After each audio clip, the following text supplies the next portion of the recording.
Welkom by die Ligpunt Kerk podcast. As Ligpunt Gemeente is dit ons begeerte om God te verheerlik deur disippels te wees wat disippels maak en 'n kerk te wees wat kerke plant. Geniet hierdie week se preek.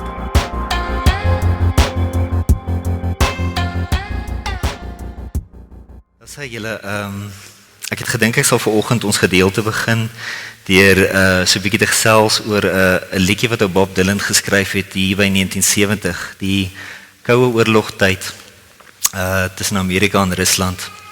Nou, dis 'n kontroversiële liedjie gewees en niemand wou noodwendig so 'n tipe liedjie gehoor het in daai tyd nie. Tydens die Koue Oorlog tussen Amerika en Rusland was daar 'n organisasie gewees wat ontstaan het in Amerika.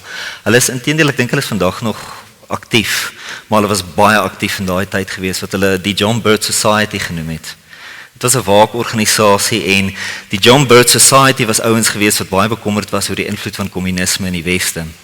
En so dit was 'n redelike militante groep mense wat uitgegaan het en die invloed van kommunisme oral gesoek het.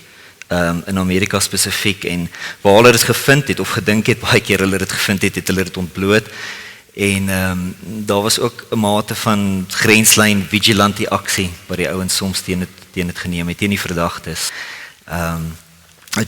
Bob Dylan skryf 'n liedjie oor een van die ouens wat by die John Birch Society aangesluit het.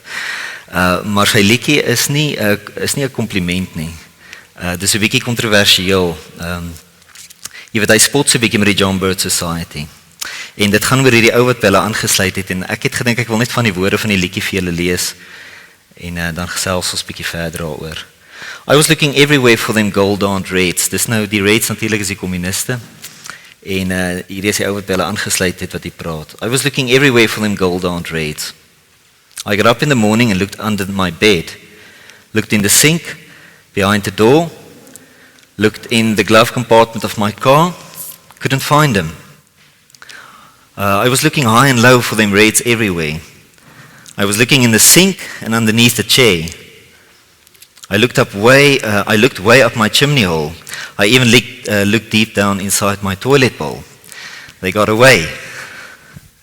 I quit my job so I could work alone, changed my name to Sherlock Holmes, followed some clues from my detective bag and discovered there were red stripes on the American flag. En vriende, hier hoor ons eintlik Dylan se kritiek. Wat hy sê is dat daar iets van die rooi gevaar van kommunisme al die tyd in die Amerikaanse vlag self ook sit. En dis wat hy opmerk. Nou, jy weet, Dylan probeer wys hoe die sogenaamde beter Amerikaners wat hulle beroem het daarop dat hulle van die John Birch Society is. Hy probeer wys hoe hierdie ouens wat hulle self geroem het daarop dat hulle hierdie geregtige vegters teen kommunisme is, eintlik baie van dieselfde dinge begin doen het as wat die kommuniste gedoen het. Jy weet, hierdie geweldige paranoia wat hulle gehad het en ontwikkel het en hierdie kloppejag op alles wat verdag gelyk het in mense om hulle. Het hulle eintlik baie soos die kommuniste waarteen hulle beklei het laat lyk. So die punt wat Dylan probeer maak in sy liedjie is dit, om te roem daarop dat jy die beter mens is, maak jy waarskynlik net die slegter mens. So hy eindig sy liedjie met die woorde, Well, I finally started thinking straight, when I ran out of things to investigate. Couldn't imagine doing anything else, so now I'm sitting home investigating myself. So dis 'n slim liedjie en dit was kontroversieel want niemand wou dit gehoor het nie. Jy weet uiteindelik daag die liedjie uit om beter mense te word. Dis 'n liedjie wat ons roep om te sê kom ons word beter mense, maar nie deur voor te gee en te roem daarop dat ons is nie, maar eerder om eerlik te wees dat ons nie is nie. En julle, dit bring ons na hierdie gedeelte vir vandag toe. Ons is besig met hierdie reeks uit 1 Korintiërs wat ons die titel gegee het, Nuwe Mense, Nuwe Lense. En die gedagte daarmee, wat ons oorhoofs daarmee bedoel, is dat die evangelie van Christus ons nuwe mense maak wat deur nuwe lense lewe. Nou een manier hoe die evangelie ons nuwe mense maak, het te doen met hierdie kwessie wat in Dylan se liedjie uitkom. Want sien, ons almal wil graag roem daarop dat ons die beter mense is. En dit is hierdie John Birch Society ou, wat so reg is vir alles wat verdag is om hom. maar tog ook so verskriklik verkeerd oor alles wat vandag is in homself. Maar die evangelie van Christus wil daai ding in ons hernie. Dit wil met daai probleme in ons lewens werk. Dit wil vir ons mense maak wat meer eerlik is oor waar ons lewens regtig is. En dis die John Birch Society ou aan die einde van die liedjie wat my huis toe gaan en homself liewer ondersoek voordat hy al die verdagtes om hom vind. Nou die probleem hiermee is dat dit nie baie aantreklik is nie. Dit klink nie na 'n goeie lewensstrategie om meer in jouself te twyfel nie. Dit klink wel na 'n baie goeie lewensstrategie om baie meer in jouself te glo. En dis die stem van ons kultuur. Die prentjie van die John Birch Society ou wat daar buite is, vas oortuig van sy saak, besig om kommunisme te veg en te wen, klink baie meer heldhaftig as die John Birch Society ou wat onseker raak van homself op die slagveld. Waarskynlik al sy pelle drop in 'n sekere sin. Huis toe gaan en begin wonder of hy nie self die kommunis is nie. Of ten minste dat hy nie noodwendig beter is nie. Wat met daai onsekerheid leef. En dit is hierdie ouens, dis hierdie verstaanbare probleem om te wil roem daarop dat ons lewens beter lyk as wat dit is. Wat Paulus aanspreek hier in 1 Korintiërs in hierdie gedeelte. En soos ons sit die Korintiërs, aan wie Paulus hier skryf ook met hierdie probleem. Hulle wil ook graag roem daarop dat hulle lewens beter lyk as wat dit eintlik is. En as Jode en Grieke, julle sal sien daar in die teks, as Jode en Grieke het hulle immers rede om te roem op hulle self. Vers 22, kom ons duik daarin in hierdie teks. Vers 22, die Jode vra tekens, die Grieke soek wysheid. Met ander woorde, die Jode roem daarop dat hulle die mense is wat God se tekens ontvang. Hulle is die mense wat God se geskrifte het. En hoe meer van daai tekens hulle het, en hoe meer van daardie geskrifte hulle het, hoe beter kan hulle lewens lyk as wat dit is. Die Grieke roem daarop dat hulle die groot filosowe het. Plato, Sokrates, Aristoteles, die 3 grootstes, daar's hordes van hulle. En vir hulle om ietsie soos hierdie filosowe te klink en ietsie soos hierdie filosowe te lyk en om hierdie ouens te hê wat in hulle midde opkom, in hulle kultuur, kan hulle ook laat beter lyk as wat hulle is. En ons doen dieselfde ding. Soos die Jode leer ons die geskrifte. Ons leer dinge uit God se geskrifte uit. Ons kan ietsie van God se plan vir ons huwelik, ons ouerskap, vir ons werk, sulke tipe dinge kan ons artikuleer. En ons kan goed wees daarmee. En ons kan opreg soek na meer uit God se skrif uit, sodat ons lewens beter kan lyk as wat dit is. En soos die Grieke kan ons ook leer om goeie redenasies te voer, deurdag en gegrond te wees in ons idees oor die lewe, 'n goed gebalanseerde lewensuitkyk te artikuleer, 'n goed gegronde lewensuitkyk voor te hou. En ons kan opreg soek na dit, sodat ons lewens beter kan lyk as wat dit is.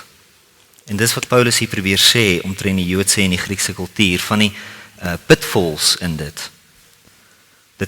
Mense kan dit gebruik vir daai doeleinde. So die probleem met die Korintiërs is dat hulle lewens baie beter lyk as wat dit eintlik is. En hierdie probleem speel ook uit op interessante maniere in die kerk. So om net bietjie terug te kyk na verlede week, die vorige gedeelte wat Elof verlede week hanteer het, 1 Korintiërs 1:11-12. Dit behoort op die skerm te wys, want dit is nie op julle blaadjies nie, so ek lees dit vir ons. Broers, ek is deur Chloe se mense ingelig dat daar twiste onder julle is. Wat ek bedoel is dat elkeen van julle sê ek is van Paulus of ek van Apollos of ek van Cephas of ek van Christus. Nou julle, dis nie net dat elkeen van hierdie mense aanklank vind by verskillende leiers in die kerk nie. Dis eerder dat hulle roem daarop. Met ander woorde, ek is 'n Paulus ou, of ek is 'n Apollos ou, of ek is 'n Cephas ou, en dan het jy altyd daai een ou wat sê wel, ek is 'n Christus ou, so bly julle almal net stil. Maar dis alsnog maniere om beter te lyk as wat ons is. Vriende, die doel van 'n Christen wees is nie om jou lewe beter te laat lyk as wat dit is nie. Ons volg nie vir Jesus vir daai rede nie. En wat hierdie ander kerkleiers aanbetref, die ironie is dat hulle lewens ook waarskynlik beter lyk as wat dit eintlik is. Die skrif leer ons op verskeie plekke dat hierdie leiers se eie lewens eintlik ook maar vol krake was. En dit bring ons weer terug na ons gedeelte toe. Vers 26 in ons gedeelte. As julle saam met my kyk. Broers, slaan ag op julle roeping. Menslik gesproke is daar onder julle nie baie wyses, nie baie invloedrykes of mense van adelike afkoms nie. Nou, Paulus is nie besig om hier vir die Korintiërs iets te vertel wat hulle nie weet nie. Hy is nie besig om vir hulle te vertel dat hulle lewens nie is soos wat dit lyk nie. Hy is eerder besig om vir hulle te vertel dat hulle dit weet. Slaan ag op wat julle weet. Hy is op 'n mooi manier besig om hulle te vertel dat hulle dit als reeds weet. Die krake wys in hulle lewens.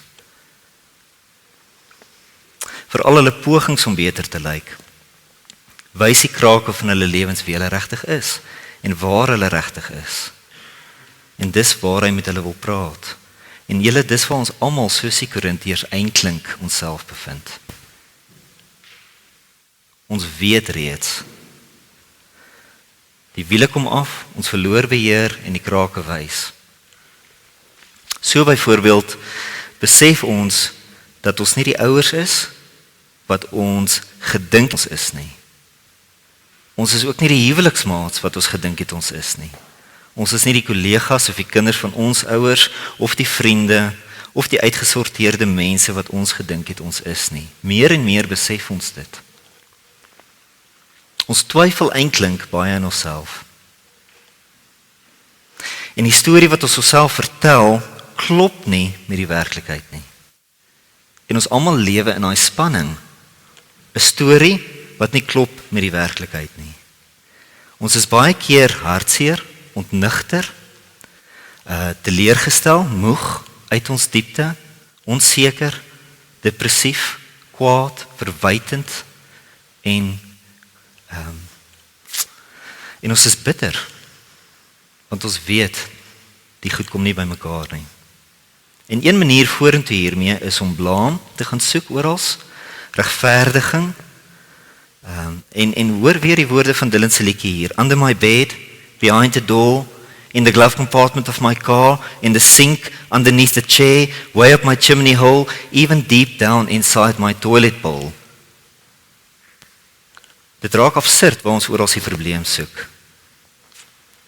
Want ons wil die storie dat ons hierdie beter mense is red. Maar die krake wys, en wat die krake wys is dat ons beperkte, dat ons onvoldoende, dat ons onbekwame, dat ons onseker, dat ons verlore en dat ons stikkende sondige mense is. Die lewe is groter as ons. Ons lewe is nie uitgesorteer nie. Ons weet baie keer nie hoe om dinge te hanteer nie. Ons hanteer dinge baie keer nie goed of reg nie, maar ons maak dinge baie keer net slegter. Dit is 'n moeilike ding om mee saam te lewe. En die wêreld het nie 'n goeie oplossing hiervoor nie. Daar is net nie 'n goeie oplossing hiervoor nie. Dit is waarom Paulus hier in ons gedeelte, kyk na vers 19 en 20, dis waarom hy skryf, ek sal die wysheid van die wyses tot niet maak en die insig van die verstandiges verwerp. Waar is die wyse man? Waar die skrifkenner? Waar die redevoerder van hierdie wêreld? Het God dan nie die wysheid van die wêreld dwaasheid laat word nie? Want sien, as die wysheid van die wêreld die storie vertel dat ons hierdie beter mense is, dan is ons dwaase om dit te glo. Maar God weet wat die werklikheid is. Deels wat Paulus hier kommunikeer, is dat God nie beïndruk is met waar ons voorgee om te wees nie. Wat wel uitkom daarmee, soos wat ons dit sê, is goeie nuus. Die goeie nuus is dat God gee om waar ons regtig is. Hy gee om oor waar ons regtig is. En dis goeie nuus. Sy doel is nie dat ons lewens beter lyk nie. God se doel is dat ons lewens regtig beter word. En ons sien dit hier in die woorde van 26 tot 28 in ons gedeelte daar. Broers, slaan ag op julle roeping.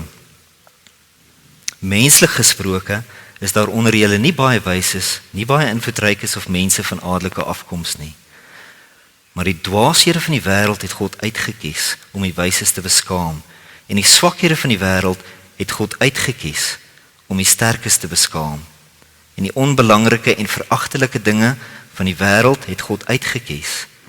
Dit wat niks is, om wat wel iets was, tot niet te maak. So in hierdie stuk vra Paulus die Korintiërs om ag te slaan op hulle roeping. So wat is hulle roeping? Waarna word hulle geroep? Hulle word geroep om na die krake van hulle eie lewens toe te kom. Waar dinge veragtelik en swak is. Waar God met hulle lewens wil werk. Dis soos Morpheus wat vir Neo uit die Matrix uitroep. Julle onthou daai baie beroemde woorde. Welcome to the desert of the real. Met ander woorde, dis nie mooi in die krake van ons lewens nie. Maar wat ons aanmoedig om daarin te gaan, is hierdie gedagte wat ons hier raak lees. Paulus sê vir ons, God wil met die veragtelike dinge in ons lewens werk. Hy wil dat ons beter word, eerder as wat ons net beter lyk. Hy wil die klug van beter lyk beskaam met die waarheid van beter word. So, vers 29. Sodat geen mens iets het op waarop hy hom voor God kan beroem nie. Of vers 31, wie hom op iets wil beroem, moet hom beroem op die Here. Met ander woorde, vriende, God roep ons om 'n gemeenskap te word wat mekaar wys wat hy in ons lewens doen. So roem ons op God. So dui ons mekaar op sy werk in ons lewens se krake. En dit is goed vir almal. Sien, dit is wat goed is vir almal, want dit skep ruimte vir almal om regtig beter te word, eerder as om net beter te lyk. Jy weet daarteenoor, as ons eerder 'n gemeenskap wil wees wat roem op hoeveel beter ons lewens lyk as wat dit is, dan word niemand regtig beter nie. Want niks word regtig aangespreek nie. En die wat beter wil word, raak mettertyd moeg en uitgebrand met kerk, want dit is nog 'n plek waar ek moet gaan voorgee. Terwyl ek geen krag en wysheid vind vir die krake in my lewe nie. Maar daar is krag en wysheid vir die krake van ons lewens. Dis wat Paulus hier sê. Die roeping om 'n gemeenskap te wees wat mekaar meer in daardie plekke sal ontmoet, waar ons nie beter lyk nie, maar graag beter wil word, is 'n roeping van God af na goed toe. Dis 'n goeie roeping oor ons lewens. Want God maak krag en wysheid vir ons in daardie plekke beskikbaar. En dis die krag en die wysheid van die evangelie waarvan hy praat. En vriende, dit is waar die teks vanoggend die hardste met ons praat. Is oor hierdie krag en hierdie wysheid van die evangelie. Vers 24. Paulus skryf daar: Maar vir diegene wat geroep is, onthou na die krake toe. Jode sowel as Grieke, onthou die mense wat so maklik beter kan lyk as wat hulle is Christus die krag van God en die wysheid van God. Nou, dis nie 'n maklike krag en wysheid waarvan hier gepraat word nie. En dis deel van waarom ons dit so moeilik optel. Want soos wat ons reeds genoem het julle, en hierdie krag en hierdie wysheid van God wil met ons werk waar ons nie noodwendig self wil wees nie. Dit moet ons eers roep na die plek waar dit met ons wil werk. Vers 23, Paulus skryf daar: Ons egter verkondig 'n gekruisigde Christus. Sien, daar's die struikelblok. Vir die Jode is dit 'n struikelblok, vir die nie-Jode 'n dwaasheid.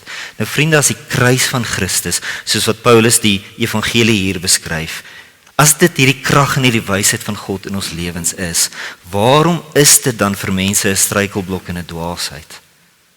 Dit lê in die woorde, nê, gekruisigde Christus.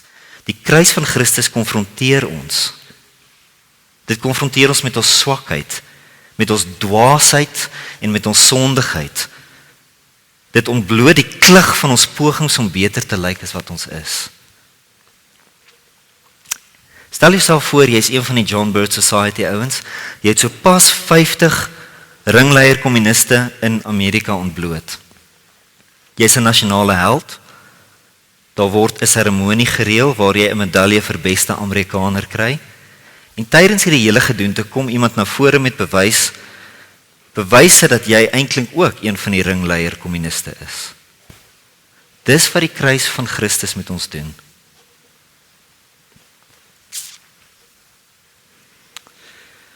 Een mismoedige mamma by 'n ligpunt gesin aand erken skielik dat sy baie sukkel met haar kinders en met haar huwelik.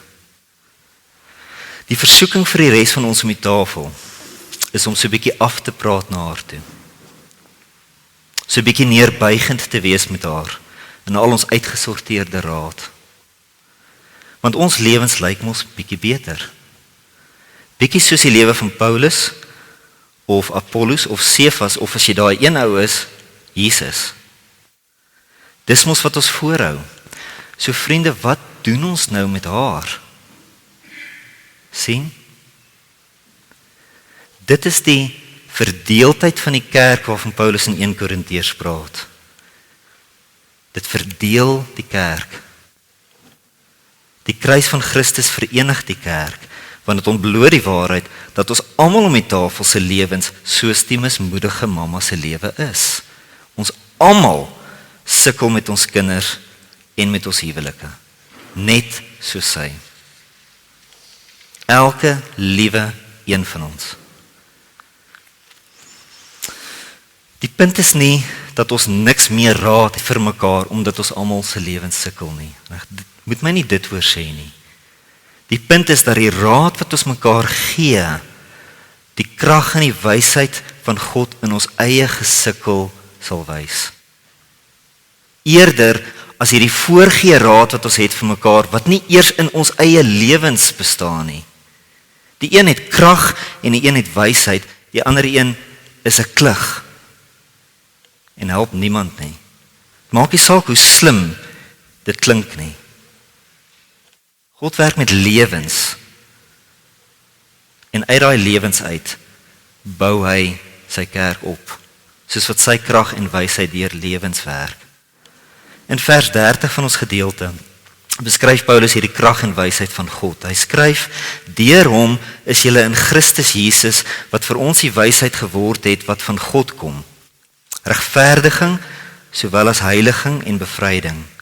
So, jy weet, ek wil afsluit met hierdie beskrywing van God se krag en sy wysheid as regverdiging, heiliging en bevryding, soos wat Paulus hier daaroor praat. Hierdie regverdiging, hierdie heiliging en hierdie bevryding deur Jesus Christus praat direk met die krake van ons lewens. Dit bring goeie nuus na daai plekke waar ons nou teks geroep word.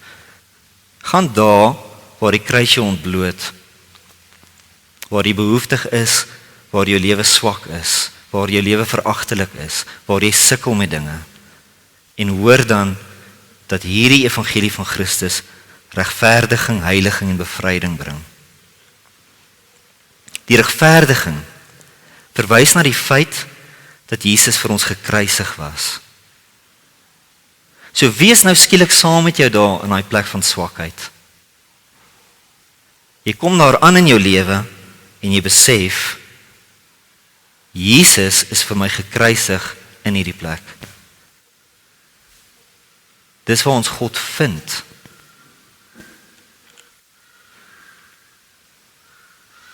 Hy het die sonde van ons lewens kom betaal teen die kruis.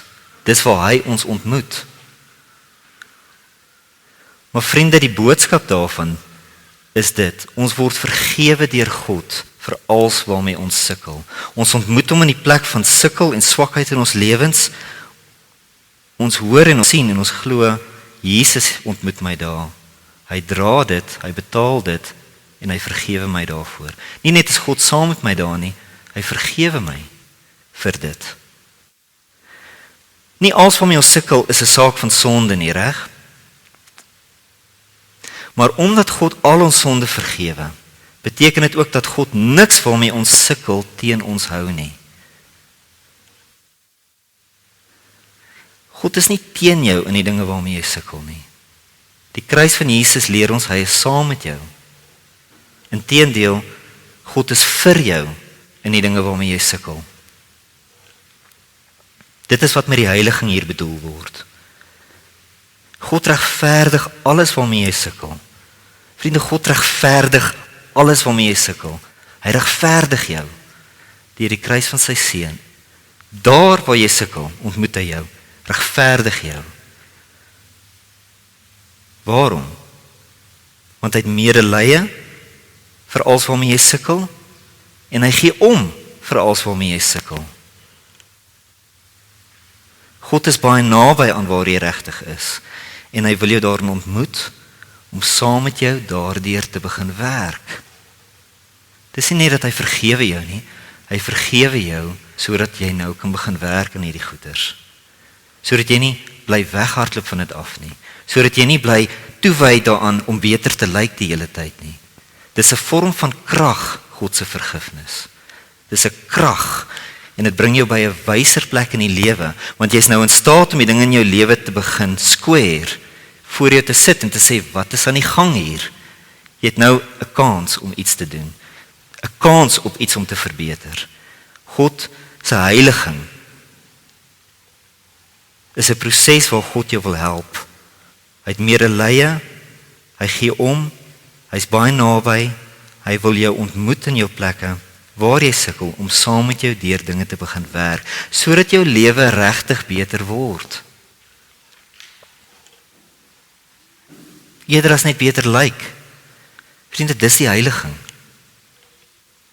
En die doel daarvan is die bevryding, waarvan hier ook gepraat word.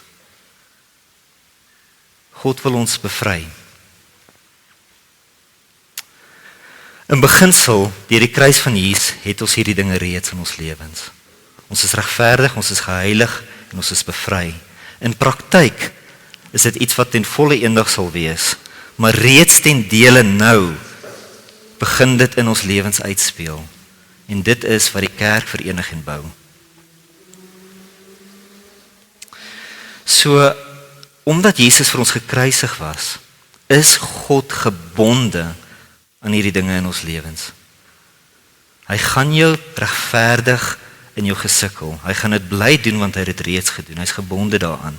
Hy wil met jou lewe werk, want jy's nie net, die kruis is nie net vir niks nie. Dit wys God se omgee ook, sy betrokkenheid en hy kom in deur dit. Hy wil saam met jou werk daaraan. God gee om daaroor dat jy bevry word. Ons kan daarop vertrou. So dit roep ons om meer gemaklik te wees om mekaar in die krake van ons lewens te ontmoet. Omdat ons durf glo dat God dit reg soos wat hy ons help. En soos wat hy in ons lewens betrokke is en ons sien hom so. En vriende, dit is wat goed is vir ons as die kerk. Eerder as hierdie voorgee van beter lyk is wat ons nie is nie. Om af te sluit, een van die Ligpunt mamas het my toestemming gegee om iets met julle te deel wat sy met my kom deel het hierdie week. So, jy weet, ek doen dit graag want dit illustreer ietsie van dit waaroor ons praat vanoggend. Ek dink dit illustreer ietsie van wat Paulus hier vir hierdie mense sê in Korinte. So sy het so rukkie terug gesukkel met 'n kwaad teenoor haar seun. Wat sy nie lekker verstaan het nie. Haar seentjie wou nie regtig eet nie en as hy het hy baie van die kos weer opgebring. En natuurlik, jy weet, daar was redes vir dit en sy het probeer uitvind daaroor en maar dit was al 'n proses. En in die proses wou sy ook nie regtig haar kwaad teenoor die kind erken nie. Sy wil nie erken dat sy kwaad is van die, want dit ontbloot mos iets veragtelik in haar. Jy weet, die kind gooi op en ek raak kwaad vir hom. Maar sy het egter ook besef dat sy wil haar kwaad nie net in 'n hoek druk. En jy weet, vir almal om haar net beter lyk as wat sy is nie. Sy wil eintlik graag iets daarin doen. So sy het besluit om te glo dat God haar vergewe daarvoor. Sy het besluit om te glo dat God haar regtig wil help daarmee. En sy het haar kwaad erken aan God, sy het dit erken aan haarself, sy het dit erken aan haar man, en sy het dit erken aan mense soos ek hier in Ligpunt, en aan ander mense in Ligpunt wat naby hom haar is. Sy het begin fokus daarop. En dit het al die verskil gemaak. Sien? So deur die week het sy kom deel hoe God haar help daarmee. Haar kwaad is nie meer iets wat haar net veroordeel nie. Maar haar eerder dinge begin wys omtrent haarself en haar verhouding met haar kind. Sien? Dit is die krag en die wysheid van God se vergifnis. Dit maak jou vyand 'n voetstoel onder jou, sodat jy kan leer daaruit. Die kwaad wat haar veroordeel is nou iets waaruit sy kan leer. Dit maak dinge wat eers nie kon erken geword het nie, wat sy nie eers kon erken nie, maak dit nou iets waaruit sy kan leer. Haar kwaad het deels te doen met die feit dat sy 'n goeie ma wil wees, dis wat sy begin agterkom het. Dat sy 'n goeie ma wil wees wat haar kinders kan versorg. Dit het deels te doen met haar omgee vir haar kind. Is dit nie ironies nie? Haar kwaad vir haar kind het iets te doen met haar omgee vir haar kind. Die kind wat nie wil eet nie en wat die kos bly opbring, frustreer dit. Maar omdat sy deur God se vergifnis bietjie onder haar eie kwaad kon inkom, kon sy dit begin ondersoek en besef dit het te doen met haar omgee vir haar kind. En daardie besef het haar regtig laat begin bid om te sê, Here, help my, gee vir my die krag en die wysheid, help my om te sien hoe omgee vir my kind beter kan lyk as net kwaad word. So sy kom deel hoe die Here haar sensitief gemaak het, hoe hy haar gebede begin beantwoord, hoe hy haar sensitief begin maak het, om in haar kind se oogies te sien, dat hy ook graag beter wil eet, dat hy self nie graag wil bly opbring nie, dis ook nie vir hom lekker nie. En dit was so wonderlik om haar te hoor sê, dat sy begin besef het, daar's 'n beter manier, die kind het troos nodig. Die kind het troos nodig aan die ander kant van hierdie probleem, soos wat sy vir 'n oplossing soek. Haar omgee het hierdie nuwe kanaal. Eerder van kwaad word, kan sy nou begin troos, terwyl hulle deur hierdie ding werk. Vriende, dis 'n eenvoudige voorbeeld van hoe ons roem op God. Sien, uit die werklike plekke van ons lewens uit. As God ons roep om te sê, kom in die plekke van jou lewens is waar jy regtig is, hou op voorgee jy is hierdie mens wat jy nie is nie, en jy gaan daar rede vind om te roem op my. Want my regverdiging gaan jou bemagtig om waar jy nie wil wees nie te kan staan. En as jy daar kan begin staan, kan ek jou dinge begin wys. Ek kan met jou lewe begin werk. En daar's baie wat ek het om vir jou te wys. Baie om jou te leer. Kom staan net stil. En hou beter lyk. En wat Paulus vir die Korintiërs sê, so is dis hoe ons nie beter lyk nie, maar beter word. Dis iets soos hierdie waarna Paulus die Korintiërs roep, dis iets soos hierdie waarna hy ons eie kerk roep, om meer gemaklik te wees, om in hierdie plekke te lewe met mekaar. Meer daarvan ons lewens, meer in ons kerk, meer veral in ons Ligpunt gesinne, sou ek sê. Vriende, ek hoop is duidelik, ek gaan vir ons bid, en dan gaan kuier ons verder. Vader, dankie vir die woord, dankie, Here, dat U ons roep na iets soos dit toe, waar die wêreld net glad nie doen nie. Dat U roep ons na 'n plek waar die wêreld nie kan gaan nie, want wie kan staande bly in die realiteit van ons lewens? Jesus het. Hy het in dit ingegaan, hy het staande gebly, hy het getriomfeer. Hy verstaan ons. Hy weet wat om te begin doen in ons lewens in die plekke waar ons nie wil wees nie. Hy het ons regverdig om daar te gaan staan saam met hom. Hy wag vir ons daar reeds en roep ons na ons eie lewens toe. Waar hy dit verdra, waar hy dit regverdig, waar hy heilig, waar hy dit bevry. Here, help ons om 'n mense te wees wat minder behepsel wees met beter lyk en meer net vertrou dat U regtig vir ons soos wat ons bietjie meer gemaklik is om in mekaar se krake te staan sonder vinnige, maklike, oppervlakkige raad vir mekaar se lewens, dat ons sal vertrou dat U besig is om vir ons redes te gee om te roem op U. Goeders wat werklik krag en wysheid vir mense sal gee, soos hierdie vroutjie se lewe, Here, wat op 'n manier tog dink ek vanoggend met baie van ons praat. So Here, ek wil bid vir dit. Help ons daarmee, want ons bly doen wat die Korintiërs doen. Ons bly vlug na die beter lyk wêreld toe. So Here, ons bid dit in Jesus se naam. Amen. Vir meer inligting oor Ligpunt Kerk, besoek gerus ons webwerf op www.ligpunt.com of kontak ons gerus by info@ligpunt.com.